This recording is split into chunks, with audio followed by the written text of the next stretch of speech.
The Beatitudes, or O Death, Where is Thy Sting?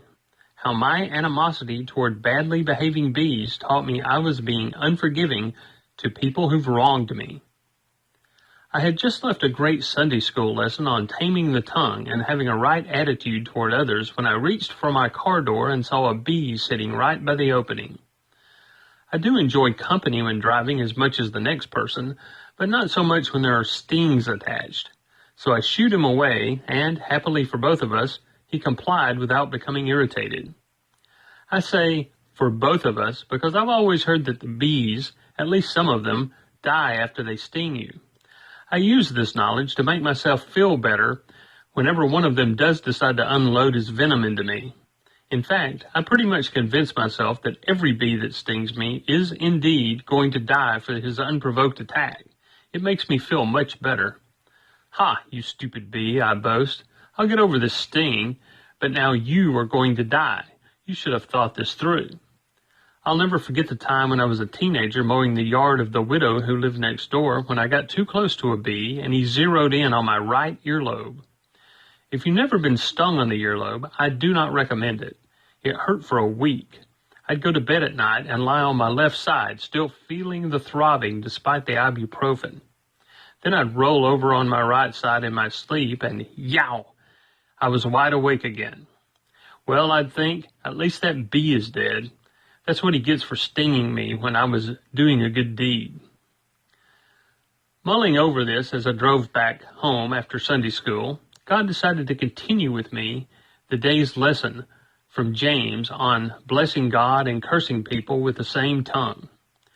You treat people who sting you with their words and actions the same way you treat those bees, I felt God saying to me. It's true.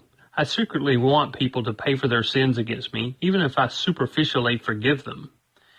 Anybody who knows me well is well aware I have a list, and you don't want to get on it.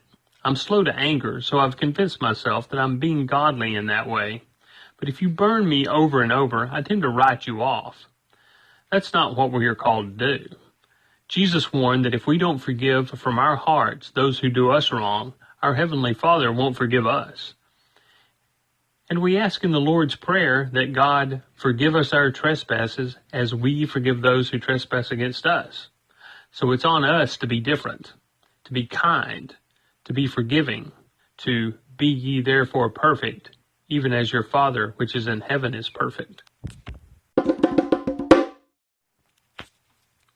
As it turns out, it's just the honeybees who die when they sting you. Bumblebees, hornets, and such get away with stinging over and over. So whenever I've secretly wished for the bees who've stung me in the past to die, I'm inadvertently hoping for there to be a little less sweetness in the world.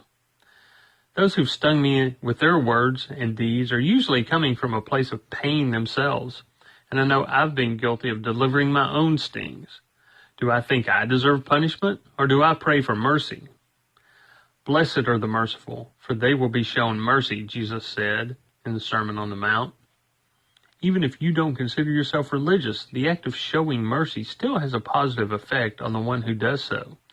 Nelson Mandela, imprisoned 27 years for leading the fight against apartheid, refused the advice he got to retaliate even after he was elected president of South Africa.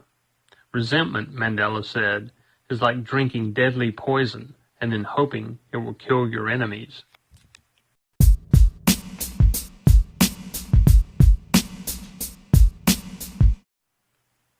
Thanks for listening. You can keep up with my latest on Twitter or Medium.com. Look under my name, Greg Richter, or under my username, @Owen2. That's OWENTEW.